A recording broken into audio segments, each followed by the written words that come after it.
How do you reconcile doing what the market tells you should do with doing what you are passionate about and where your founder market fit lies? Well, I mean, it really depends on context, right? Like with Steve Jobs, they talked about the reality distortion field, right? Where the market was telling him something totally different. The advisors were telling him something completely different, but he followed his instinct and he basically made the market become what he wanted it to be. You know, he created the change, and sometimes disruptive innovation requires something like that.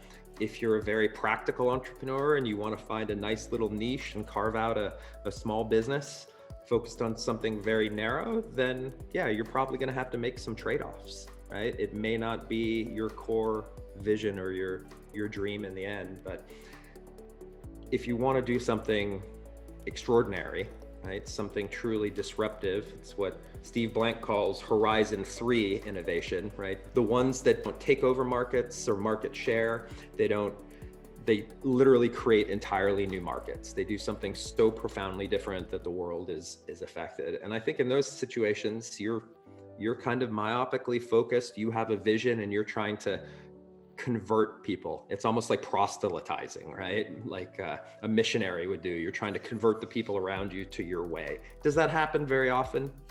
Definitely not. You know, that's the rare exception.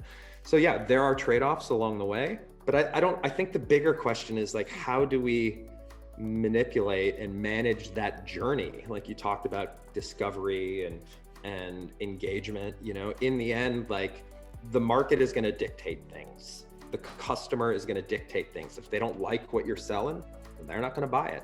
And if enough people don't buy it, you're not going to have a business, right? So there is some kind of realization there. But how do you optimize that particular experience, I think, is what's more relevant, because successful firms are guided by successful founders. Optimal firms are guided by optimal founders and optimal team members, right? So if you think of like the collective of an organization, you know, if they have that gestalt where the sum of the parts is greater than the whole and they're performing so well together, you know, chances are they're going to be able to manage those pivots and those dynamics more effectively. So, you know, when I was starting the study, people were asking, hey, are you going to look at the outcomes of the businesses?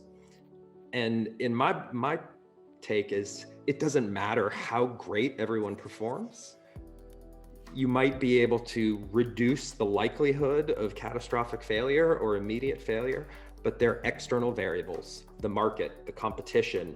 There could be global catastrophes or pandemics or all sorts of unforeseen variables that could determine the efficacy and the outcome of the business, that no matter how well you perform internally, it's outside of your control.